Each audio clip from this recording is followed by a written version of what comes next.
मन होता भी नहीं। सोचा कि कौन दिमाग खपाए, और नहीं होता, कहीं होता ही नहीं भाई, इसके लिए ज़्यादा दिमाग खपाने की जरूरत नहीं, वो तो चुपचाप क्या हो गया, आ गए। परंतु जो समझदार व्यक्ति होता है हर छोटी सी घटना को वो बड़े रूप में क्या करता है, देखता है। जो समझदार व्यक्ति होता है हर छोटी चीज में से बड़ी चीज निकाल के लाता है। तो राजकुमार श्रेणिक, उन्होंने सोचा कहीं ना कहीं कोई ना कोई रहस्य तो जरूर है, और उन्होंने चिंतन किया, मनन किया, सोचा, और सोचने के बाद अंत में उनको अपनी ही आत्मा से ये क्या हो गया, समाधान मिला। जब जिज्ञासा होती है तो समाधान हमको भीतर से क्या करता है, मिलता ही है। तो बंधु, उन्होंने प्रातःकाल को उठ करके बड़े सुंदर पतले से मलमल के कपड़े ले जाकर बहुत दूर खुली जमीन पे चले गए। वहाँ पर जाके देखते हैं सूर्य उदय से पहले सारा घास जो दूब है, दूब के ऊपर क्या कर रहा था, उसके बूंद पड़े हुए थे। उन्होंने देखा ये जमीन के साथ लगे हुए नहीं है, आसमान से गिरे नहीं है, ये जमीन को अभी स्पर्श भी नहीं किए हैं। और ऐसा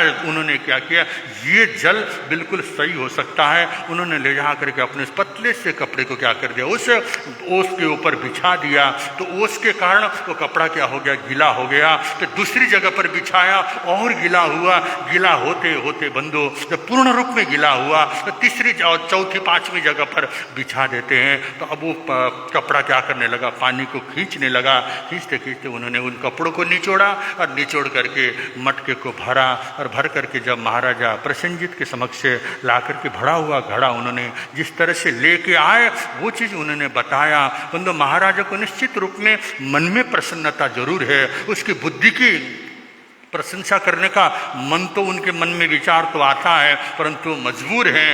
राजकुमार श्रेणिक का क्या है बंधु, प्रशंसा करना इतना उनके लिए सहज नहीं बन पा रहा, नहीं हो पा रहा है। तो उन्होंने क्या किया, ऊपर से कहा, अरे मूर्ख, तेरे को एक मटका पानी लाने के लिए बोला था, इतना सारा कपड़ा तूने क्या कर दिया, खराब कर दिया। और बंधु, ऊपर से आशीर्वाद की जगह क्या है, कोई व्यक्ति जब अच्छा काम करता है, अच्छा काम करने के बाद अगर प्रशंसा के दो शब्द हम अगर उसको सुना देते हैं तो हो सकता है कि उसका हौसला क्या हो जाए और बढ़ जाए। परंतु बंधु, जब अच्छा काम करने पर सामने वाला व्यक्ति अगर उसको निरुत्साहित करता है तो हो सकता है कि वो क्या हो जाए, निरुत्साहित हो जाए। परंतु निरुत्साहित होने का मतलब ये हमारे आंतरिक कमजोरी का क्या है, परिचय होता है। तो बंधु, सामने वाले व्यक्ति को दूसरे की प्रशंसा हो फर्क नहीं पड़ता। समझदार व्यक्ति के लिए कोई निंदा भी करे तो उसकी भी प्रभा नहीं होती है। बंधु, प्रशंसा तो हमको तब चाहिए होता है, और प्रशंसा सुनने के जब हम आदी बन जाते हैं फिर बंधु हमने अपने आप को इतना कमजोर बनाया, निंदा सुनने की शक्ति क्या हो जाती है। आजकल जैसे हमारे बच्चे हैं स्कूल में, बंधु पढ़ाई करते हैं, उनको एक थप्पड़ टीचर क्या कर सकते, मार नहीं सकते। हमारे जमाने में बंधु कितना पीटा जाता था, तब भी बंधु सहन शक्ति थी। पर आज किसी के पास वो सहन शक्ति नहीं है। आप अपने बच्चों को जरा सा कठोर शब्द में धमका दो, बंधु क्या वो सुन सकता है, नहीं सुन सकता। वो तो आत्महत्या करके क्या कर जाएगा, मर जाएगा। इतना कमजोर आज हमारी मानसिक स्थिति हो गई। कमजोर मनस्थिति का मतलब ये दूसरों का रोग नहीं है, हम अपने आप को क्या कर ऐसा मजबूत होकर के जो चलता है। अपना कर्तव्य करते चलो, चिंता करने से कैसे चलेगा। बंधु, ये राजकुमार श्रेणिक के मन में भाव आए, अरे बाबा अपना कर्तव्य है, पिता ने जो आदेश दिया है, पिता जो परीक्षा ले रहे हैं उन परीक्षा को मुझे क्या करना है, अपनी बुद्धि के अनुसार उसमें उत्तीर्ण होना है और मुझे सफल होना है। बस उनका तो इतना ही लक्ष्य है, और चिंता करने से कुछ मिलने वाला नहीं है। ऐसा कहते वो कहते हैं, अपना कर्तव्य करते रहो, चिंता करने से कैसे चलेगा। अपना कर्तव्य करते रहो, चिंता करने से चाहे आंधी या तूफान हो, चिंता करने से कैसे चलेगा। चाहे आंधी या तूफान हो, चिंता करने से जिसको अपना समझते हैं हम, ज्यादा मिलते उन्हीं से है गम, जिनको अपना समझते हैं हम। ज्यादा मिलते उन्हीं से है गम, साहे रहते नहीं ये कसम। चिंता करने से कैसे चलेगा, अपना कर्तव्य करते चलो। चिंता करने से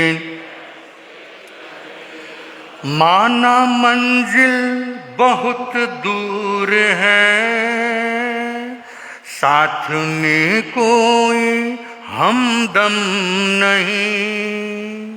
माना मंजिल बहुत दूर है, साथ में कोई हमदम नहीं।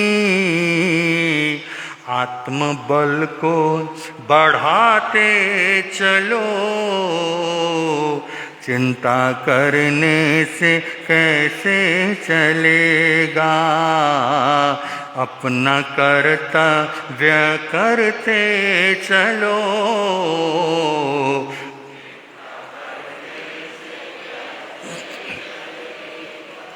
कभी कभी हम लोग कहते हैं कि महाराज मेरी बहुत ज़्यादा मित्रता थी उसके साथ, लेकिन उसने ऐसा मेरा मन खट्टा कर दिया कि ज़िंदगी भर अब हमारा बोलचाल बंद हो गया। अरे बेचारा, आप लोगों ने गलती कर डाली। जो आपका इतना अच्छा मन था उस व्यक्ति को देने के लिए नहीं था, ये तो परमात्मा को देने का था। जिसको मन देना था हमने दिया नहीं, हमने किसी और को दे दिया तो मन क्या हो गया, खट्टा होता है। इसलिए बंदा संसार में सिर्फ इतना फर्ज मान लो कि जो व्यक्ति के साथ आज मेरी मित्रता है, मेरे अनुकूल है, इसलिए वो मेरा मित्र है। जब प्रतिकूल होगा वही मेरा दुश्मन हो जाएगा। और आज जिसको मैं दुश्मन मान रखा हूँ, जरा सा मेरे अनुकूल होते ही वो क्या करने लगेगा, मेरा को मुझे बहुत अच्छा मेरे अनुकूल होते ही मेरा अपना मित्र मानने लगेगा। इसलिए बंदे ज़्यादा किसी के साथ न तो हमारा राग हो न हमारा द्वेष हो। इसलिए कहा है, जब आशा कोई तोड़ दे, बीच मझधार में छोड़ दे।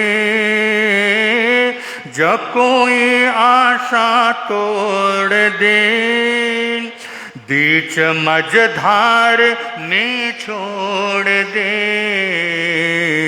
दिल को थामे अकेले चलो, चिंता करने से कैसे चलेगा, अपना कर्तव्य करते रहो। चिंता करने से तो बंधु राजकुमार श्रेणिक ने भी सोचा, हमारा अपना कर्तव्य है, हमने जो करना है वो करना है। सामने वाला व्यक्ति अगर हमें आशीर्वाद देता है तो हमारा सौभाग्य, नहीं भी देता हो तो बंधु इसमें कहीं कोई किसी प्रकार का गम नहीं होना चाहिए। तो महाराजा प्रसेनजीत अपनी मजबूरी के कारण बंधु अच्छी चीज़ का भी अनुमोदना करना उनके उस समय के वातावरण ने दिया नहीं। इसलिए उन्होंने महाराजा श्रेणिक को कुछ कठोर शब्द सुना दिए। उसके बाद कहते बंधु महाराजा प्रसेनजीत उन्होंने कोई ऐसा बहाना ढूंढना था जिससे कि चिलायती कुमार को राज्य अभिषेक में कर सकूं। तो उन्होंने एक और दूसरा क्या कर दिया, परीक्षा कर दी। उस परीक्षा में उन्होंने क्या किया बंधु, सभी राजकुमारों को भोजन के लिए आमंत्रित किया। और भोजन को आमंत्रित करने के बाद सभी राजकुमार अपने अपने थाली में भोजन करने के लिए बैठे ही थे। बैठते उसी समय बंधु शिकारी कुत्तों को क्या कर दिया गया, छोड़ दिया गया। जब शिकारी कुत्ते वहाँ सबके सामने आ जाते हैं, भूखे शिकारी कुत्ते, उनके ऊपर छोड़ा गया। और जब शिकारी कुत्ते एकदम से भोजन की ओर आकर्षित होते हुए उस भोजन पर हमला करने के लिए आते हैं, तो सारे के सारे राजकुमार अपने अपनी थाली को छोड़ करके भाग जाते हैं। श्रेणिक ने क्या किया, देखा सारे अपनी थालियों को छोड़ करके चले गए। सभी की थालियां उन्होंने अपनी तरफ सरका ली कि एक थाली उधर कुत्ते की तरफ फेंका और अपना भोजन करना प्रारंभ किया। और दूसरी थाली क्या कर दी, कुत्ते की तरफ फेंक दी, फिर अपना भोजन करना प्रारंभ किया। अरे कुत्ते का स्वभाव होता है बंधु, कुत्ते को अगर आप किसी वस्तु से मारो तो जिधर वो वस्तु जाता है उधर ही कुत्ता क्या करता है, भागता है। जैसे शेर होता है, शेर मारने वाले को झपट्टा मारने आता है, परंतु कुत्ते का स्वभाव है, जो आप जिस पत्थर से मारते तो पत्थर की तरफ उसका भागने का एक स्वभाव होता है। तो बंधु इस तरह से महाराजा प्रसेनजीत अपने राजकुमारों की परीक्षा ले रहे हैं। और बंधु परीक्षा ले रहे हैं तो महाराजा प्रसेनजीत जब आए उस निवास स्थान पर, उन्होंने भोजन स्थान पर उन्होंने देखा सारे राजकुमार भाग गए हैं और शिकारी कुत्तों के बीच में बैठ कर के राजकुमार श्रेणिक भोजन कर रहा है। तो बंधु उन्होंने देखा कि कितना ही दुश्मन उस पर हावी क्यों न हो, सारे दुश्मनों से क्या कर सकता है बंधु, किस तरह से लड़ना चाहिए, किस तरह से दुश्मनों का बंधु दुश्मनों से भी अपने आप को बचा करके और अपना राज्य व्यवस्था को आगे बढ़ाना चाहिए। ये शिक्षा तो राजकुमार श्रेणिक को ही आता है। ऐसा समझकर बंधु आगे क्या घटना घटती है इस समय के अनुसार आपके समक्ष रखने का प्रयत्न करेंगे। इतना कहती है वाचनाचार्य परवर के मुखारविंद से आप और हम सब लोग जिनवाणी श्रवण करेंगे। बल शरणो भगवान महावीर स्वामी की।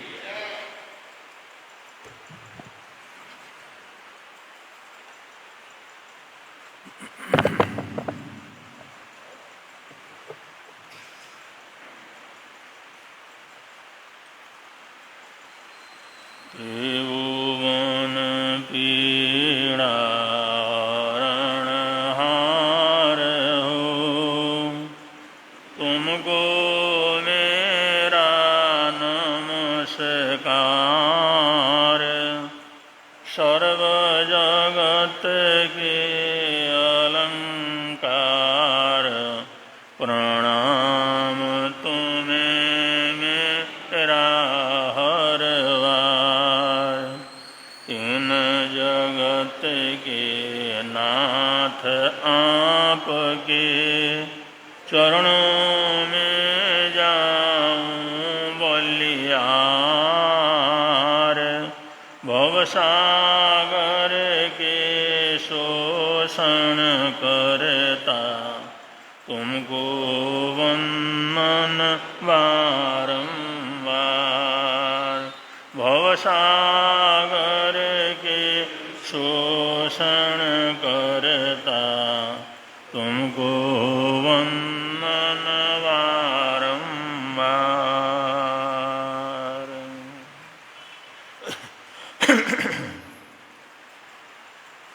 प्रसंग चल रहा है चरण करुणान योग में तपाचार का। तपस्या के संबंध में शास्त्रकार कहते हैं तवु परम बिन्नाड़े, तपस्या सबसे बड़ा विज्ञान है। यह आगमकारों का कहना है। ये वीतराग वाणी के मर्मज्ञ महापुरुषों का कहना है तवु परम बिन्नाड़े, तप करना, तपस्या ये परम बिन्नाड़े, परम विज्ञान है, सुप्रीम साइंस है। तप की महिमा का वर्णन करते हुए उसको विज्ञान की उपमा शास्त्रकारों ने दिया है। जगह जगह पर नाड़े बिन्नाड़े, नाड़े बिन्नाड़े का वर्णन आता है। ज्ञान आसान है, विज्ञान कठिन है। ज्ञानी होना आसान है, ज्ञान प्राप्त करना पढ़ लिख करके सुन करके, लेकिन उस ज्ञान का जो प्रयोग है, उसका विश्लेषण है, उसके स्वरूप को समझना है और उसको प्रयोग में लाना है। ऐसा तपाचार, उस ज्ञान का आचरण करना, यही विज्ञान है। इसलिए शास्त्रकार कहते हैं तपो परम बिन्नाड़े या धम्मो परम बिन्नाड़े, धर्म परम विज्ञान। जानना और उसको आचरण के अंदर भी लाना। तो विज्ञान के बात आती है तो हमारे सामने दो प्रकार के विज्ञान हैं। एक तो शास्त्रकारों ने जैसे बतलाया धर्म विज्ञान, तप विज्ञान। एक दूसरा है भौतिक विज्ञान। और भौतिक विज्ञान का उपयोग तो हम लोग सब जगह कर रहे हैं। आज घर में, घर के बाहर, आने में, जाने में, खाने में, पीने में, काम कारोबार में, कहीं पर भी हम जाते हैं, हमारा सोना जागना सब कुछ आज विज्ञान के आधार पर चल रहा है, वैज्ञानिक साधनों के सहयोग से चल रहा है। और निरंतर वैज्ञानिक साधन बनते रहते हैं और हम लोग जो जो अनुकूल होता है उसको प्रयोग करते रहते हैं। और वैज्ञानिक वो जो भौतिक जो विज्ञान है वो पदार्थ का, वस्तु का, कौन सी वस्तु का कैसे कैसे प्रयोग किया जा सकता है, कौन कौन सी वस्तु का किस किस रूप में परिवर्तित किया जा सकता है, कौन कौन से वस्तु का क्या लक्षण है, कौन कौन से वस्तु का क्या स्वरूप है, उसको हम परिवर्तित करके, मिक्सर करके, बना करके, रूपांतरण करके, कुछ न कुछ कार्य करके उसको कैसे उपयोगी बनाया जा सकता है, ये सारा का सारा सोचना और इसका प्रैक्टिकल प्रयोग करना, उसका परीक्षण करना और परीक्षण करके फिर समाज के धरातल के ऊपर उसको उतारना, ये सब भौतिक विज्ञान के अंतर्गत आता है। तो ये भौतिक विज्ञान, भौतिक विज्ञान का चमत्कार तो हम देख ही रहे हैं।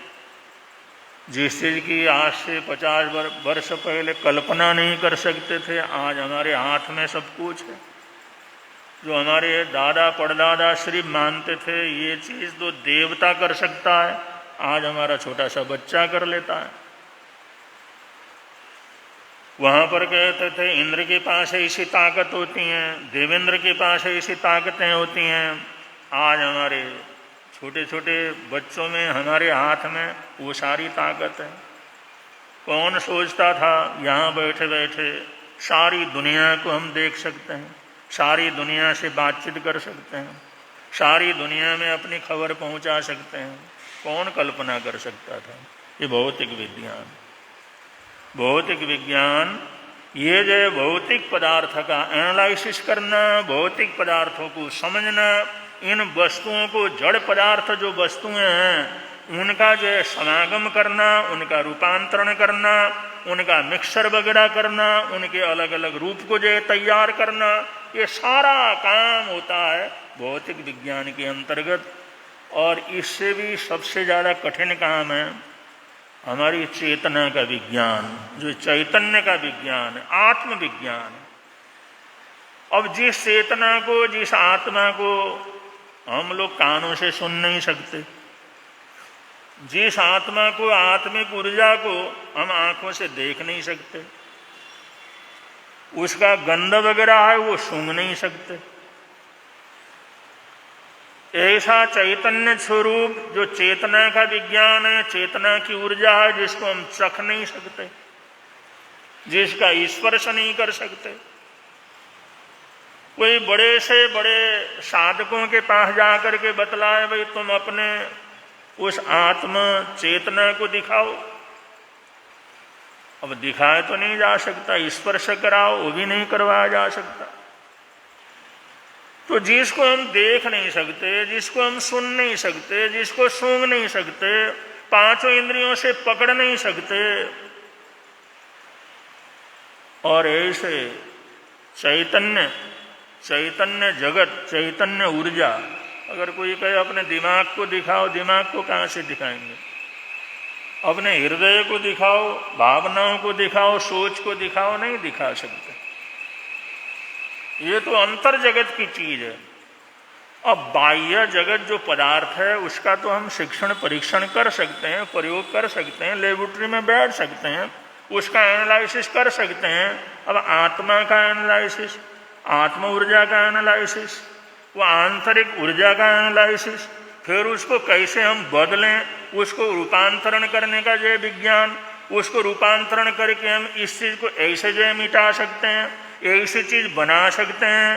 ये सब चैतन्य आत्मा का जो विज्ञान है, आत्मा का स्थितियों को जानना है, उसकी परिस्थितियों को जानना है, उसके रूपांतरण को जानना है, ये तो कितना कठिन काम है।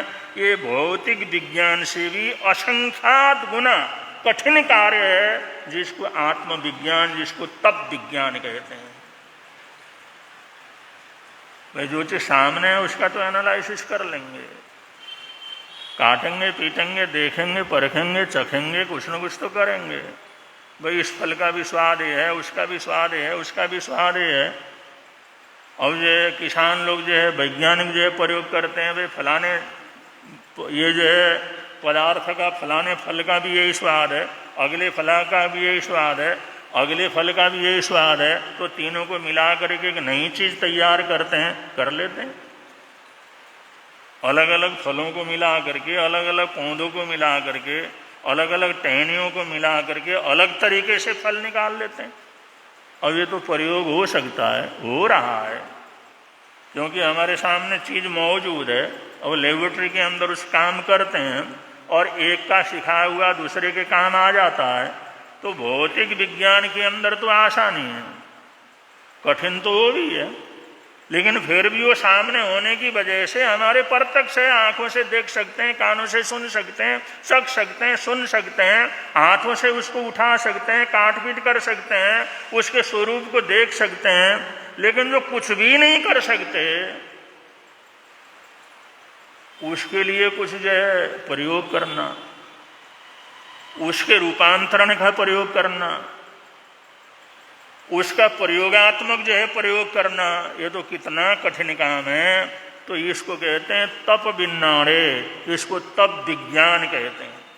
तप विज्ञान, चेतना का विज्ञान, प्राण ऊर्जा का विज्ञान। और वो प्राण ऊर्जा का विज्ञान, उसको समझना और उसका प्रयोग करना, उसको किसी को बतलाना, उसके अंदर जीना, ये बड़ा कठिन काम है। इसलिए तपस्वी बड़ा महान होता है। तपस्वी ये सारे वैज्ञानिकों में महाविज्ञानिक होता है। क्यों? भगवान महावीर स्वामी ऐसे महावैज्ञानिक थे, तभी तो पदार्थ के संबंध में भी उन्होंने आज से 2500 वर्ष पहले वो सब कुछ वो कहा जो आज लाखों लाखों लेबोरेटरियों के अंदर काम करके लाखों लाखों वैज्ञानिक जिस शोध को कर रहे हैं, वो सब प्रभु परमात्मा ने पहले ही बतला दिया था। लेकिन हुआ ये है कि हमारे पास अणुओं का, परमाणुओं का, इनके जो निमित्त का, इनके होने का, इनकी ताकत का, ये तो भगवान महावीर स्वामी ने पहले ही बतलाया। उन्होंने जो है इन परमाणुओं का, अलग अलग परमाणुओं का, हमारे शब्द के परमाणु हैं या हमारे जो है सुगंध के परमाणु हैं या हमारे चखने के परमाणु हैं, इनकी गति कैसी है ये कहते हुए बतलाया। एक शब्द की गति, एक अगर शब्द गति करते हैं तो जो शब्द के परमाणु हैं, जो हमारे बोलने से वो परमाणु जो निकलते हैं, वो शब्द के परमाणु होते हैं।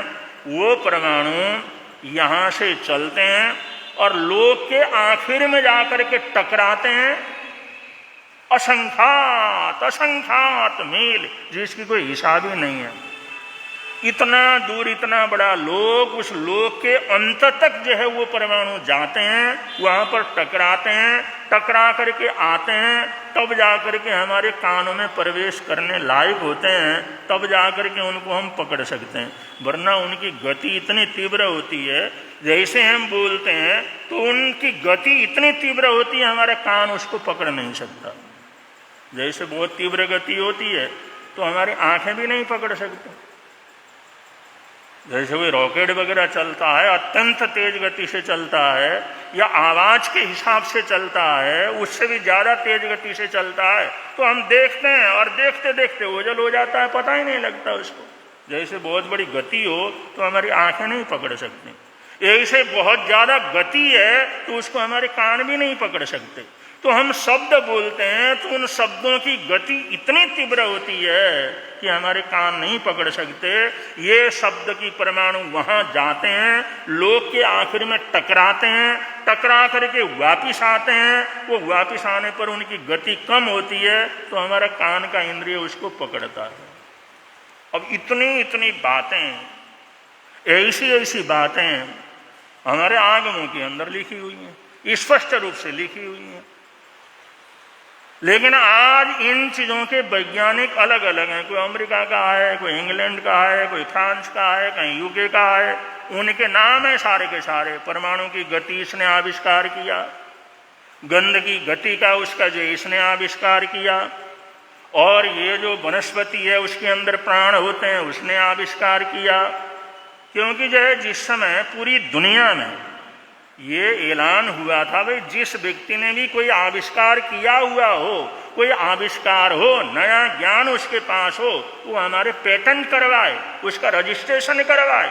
तो रजिस्ट्रेशन जिसके ऊपर होगा उसी वैज्ञानिक का नाम जो है कहा जाएगा भाई ये इसने जो है किया। तो जब ये काम चल रहा था उस समय हमारा देश परतंत्र था, हम आज़ाद नहीं थे, और देश के अंदर अनेक प्रकार का अन्याय अत्याचार होता था, कोई सुविधा नहीं थी। कब हमारे ऊपर अन्याय होना है, कब अत्याचार होना है, कब लूटपाट होना है, कब हाथतोड़ा मचनी है, इसका पता नहीं था। तो ऐसे समय में हमारे देश के अंदर वो चेतना भी नहीं थी, कम से कम हमारी चीज हम भी तो पेटेंट करवाएं कि हमारे आगमों में लिखा हुआ। कोई भी हमारा विद्वान उसको पेटेंट करवा सकता था कि ये हमारे जय सिद्ध है, यहाँ प्रयोग करके देखो ये सच्चाई है, जो हमारे को पहले ही पता है, तो उसी के नाम वो हो जाता भाई इस विज्ञान ने जो है, इस वैज्ञानिक ने इसका खोज किया।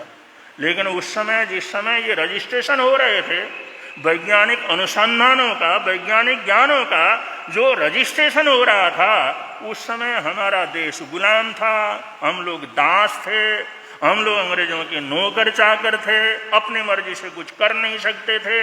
इसलिए हमारा जो ज्ञान था वैसे के वैसे रह गया, और उसी को पेटेंट करवा करवा करके दुनिया भर के पता नहीं कितने लोग वैज्ञानिक हो गए। और तो हमारे जो है रामायण के अंदर स्पष्ट रूप से लिखा हुआ है, रामचंद्र जिस समय वहां से आए तो विमान में आए, तो विमान में आए तो हमारे पास था ना वो ज्ञान, प्रयोग तो था, लेकिन पेटेंट और किसी ने करवा दिया। पानी के अंदर इतने जीव होते हैं, इतने जीव होते हैं, भगवान महावीर स्वामी ने बतलाया एक बूंद के अंदर असंख्यात जीव जगत है, लेकिन हम तो पेटेंट नहीं करवा सके, हम तो नहीं बतला सके ये ज्ञान हमारे पास है, ये चीज हमारे पास है, चाहे प्रयोग करके देख लो।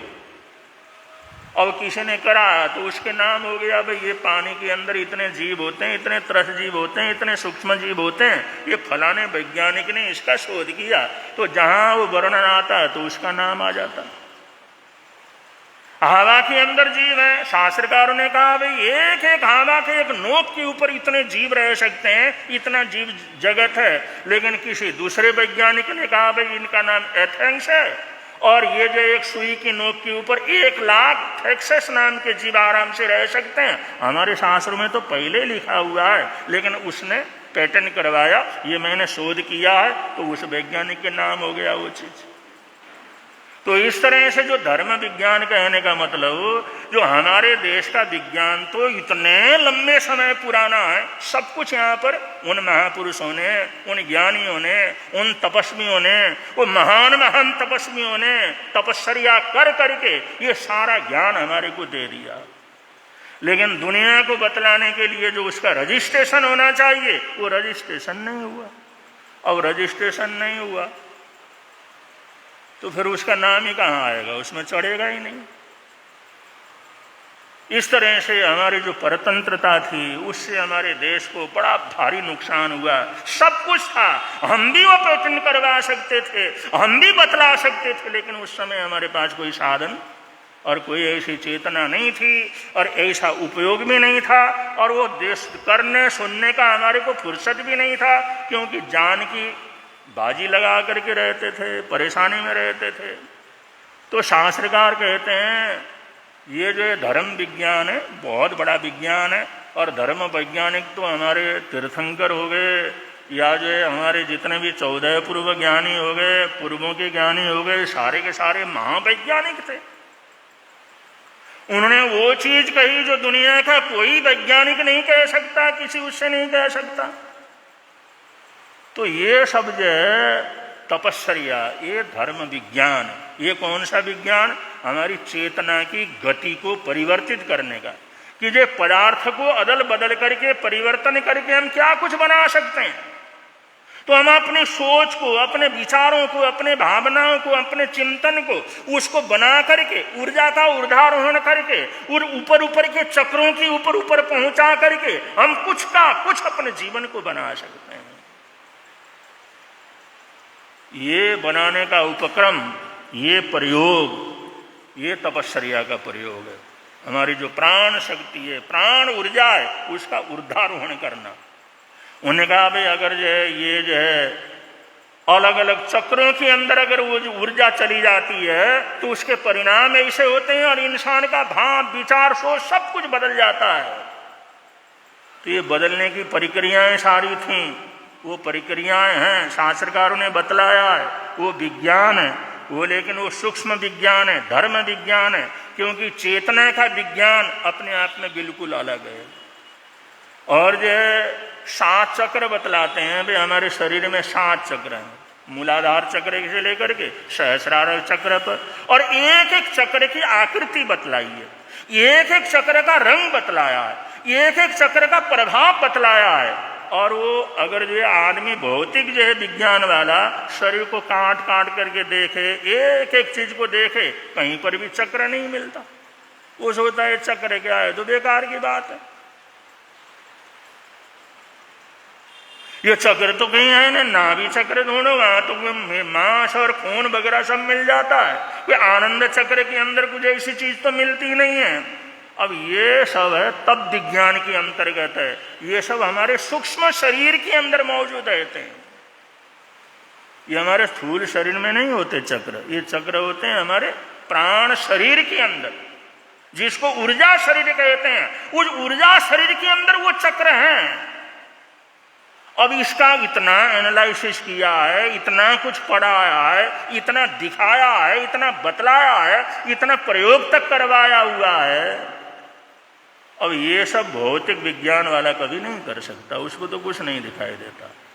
भाई यहाँ तो एक हार्ट है, बस वो जो पंपिंग वगैरह कर रहा है। अब हृदय वगैरह होने की बात, वो सब तो अपने को कुछ समझ में नहीं आती। लेकिन अब इतने शास्त्रों में इतना कुछ लिखा हुआ, सब कुछ उसका वर्णन करके बताया हुआ, और योगी लोग उसका प्रयोग करके, तपस्वी लोग उसका प्रभाव भी प्रत्यक्ष रूप से अनुभव करते हैं। तो ये तप विज्ञान अपने आप में बहुत सूक्ष्म विज्ञान है। इस तप विज्ञान का अभ्यास करना ये तपस्वियों का काम होता है।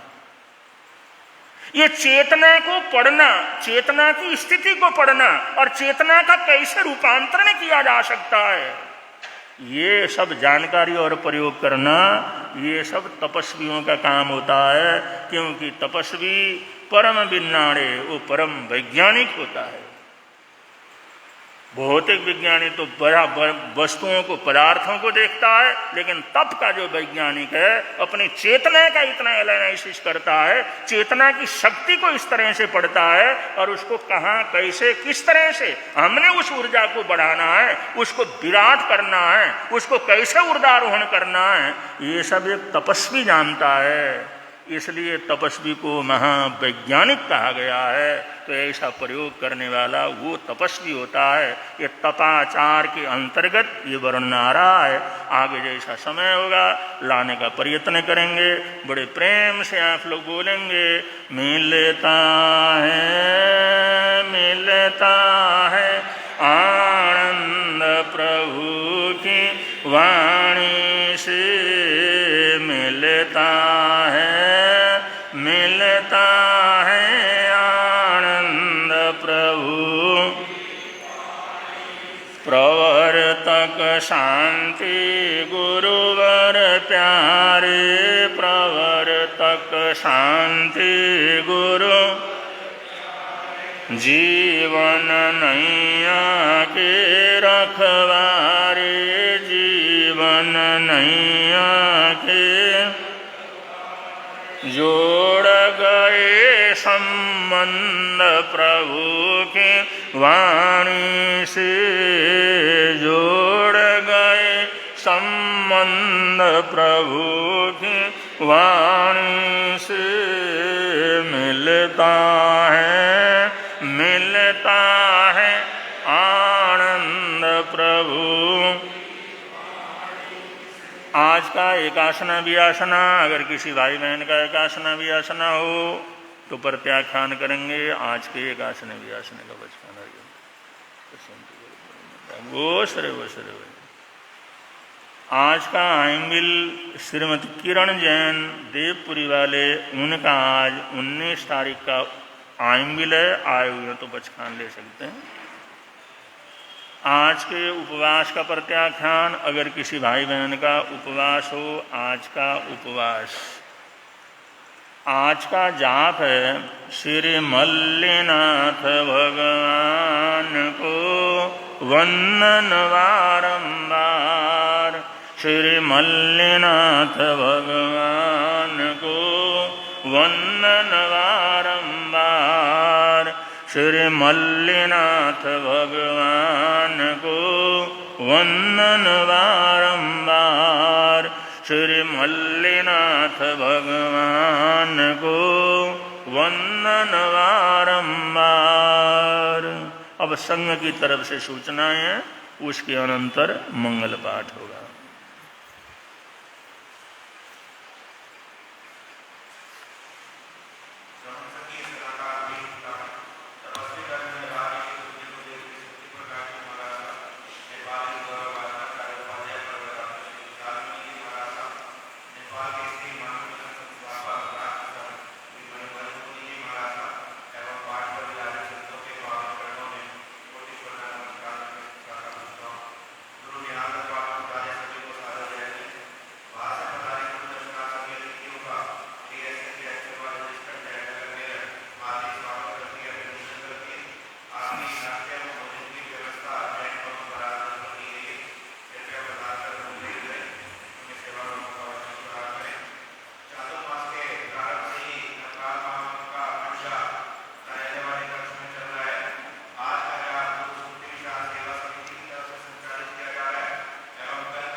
श्री चत्तारि मंगलम अर्यंता मंगलम सिद्धा मंगलम साऊ मंगलम केवली पुनत्तो धम्मो मंगलम। चत्तारि लोकोत्तमा अर्यंता लोकोत्तमा सिद्धा लोकोत्तमा साऊ लोकोत्तमा केवली पुनत्तो धम्मो लोकोत्तमो। चत्तारि शरणं प्रपद्यामि अरिहन्ते शरणं प्रपद्यामि सिद्धे शरणं प्रपद्यामि साऊ शरणं प्रपद्यामि केवली पुनत्तं धम्मं शरणं प्रपद्यामि। ये चार शरण दुख हरण जगत में और न शरण